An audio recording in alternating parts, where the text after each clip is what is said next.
We will not allow sub-Saharan Africa to escape that. Okay, we do everything to keep sub-Saharan Africa where it is, also impoverished. It's absolutely vital for the prosperity of everyone else. So let's get clear about that. Okay, and this means all the economic structures, all the global institutions, and the economics we teach everyone is all designed to keep Africa exactly where it is. And whether it is Europe or US or now China, it's always the same. We need Africa to be impoverished because we need those raw materials and we need them dirt cheap. Okay, so that's the message. It doesn't mean to say that there's nothing Africans can do. Of course there is. Okay, but this is the opposition that they're fighting. This is what it's about. Because if Africa does do something different, I assure you living standards of all those in Europe and North America and Asia is going to fall. Okay? And that is a big price to pay. I assure you that the West is not going to allow that without a big fight. Okay, so this is what it's fundamentally about. What I want to show you is how these structures are operating. It's just 20 minutes, so we can't do very much, but just to give you a little bit of an idea. And why I keep the ideology part there is because we are part of the producers of ideology. At universities and academic institutions, we are complicit in this whole enterprise. Okay, so the job of many Western academics is to convince Africans they have to keep doing what they're doing. Okay? And to show them it's your fault that you're poor. It's not our fault. It's your fault that you're poor. You know? So this is what we do in academic institutions, and I want to show that as well. Let me just start. This is what it's basically about, so you know what it's about. But I want to just show you the extent to which Africa is specializing in the production of raw materials and basic agricultural goods. We know the basic forces that have caused this underdevelopment. We know it's colonization. I will not discuss that very much because my colleague speaker is going to go into some aspects of this. But I do want to discuss the global economic structures, the global financial institutions, and economic ideology, briefly, to give you a flavor of those. Let me start with this. You can't really see it so easily, but if those of you who are interested, you want the PowerPoint, I'm sure we can make it available to you.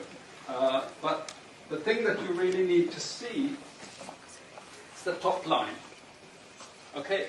And the extent of dependency is captured by this statistic at the top.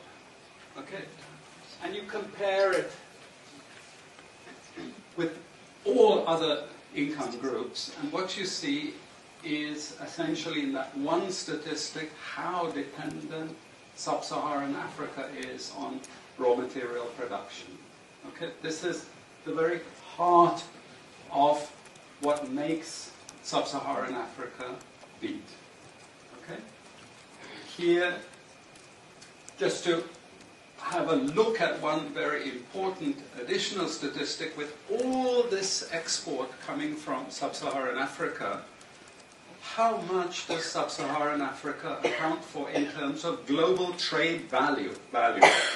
We know there are vast resources coming from there, but look at the bottom line in terms of global trade value. Look at that.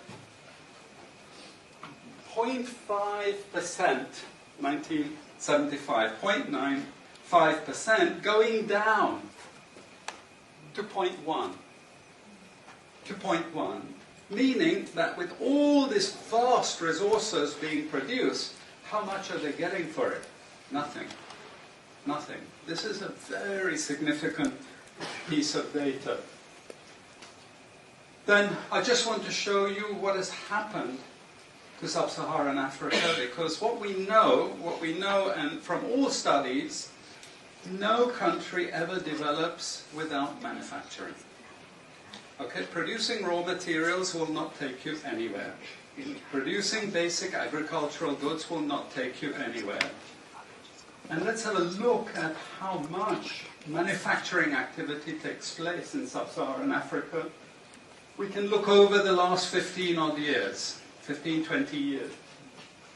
And we see manufacturing has actually declined as a percentage of the total. This is percentages of total production in sub-Saharan Africa. How much of it is accounted for by manufacturing? So this figure here is 17% of the total.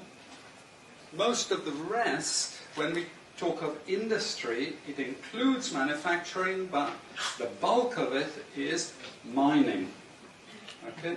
Raw material extraction. This is the bulk of it. And here we see actually raw material extraction has stayed the same. What has caused industry to fall is the fall in manufacturing production. This is deliberate because we will never, as Western economists, as Western policymakers, we cannot afford to allow Africa to industrialize and start producing manufactures. Okay, so we will do everything to stop that. And I'm going to show you how we actually block that. It's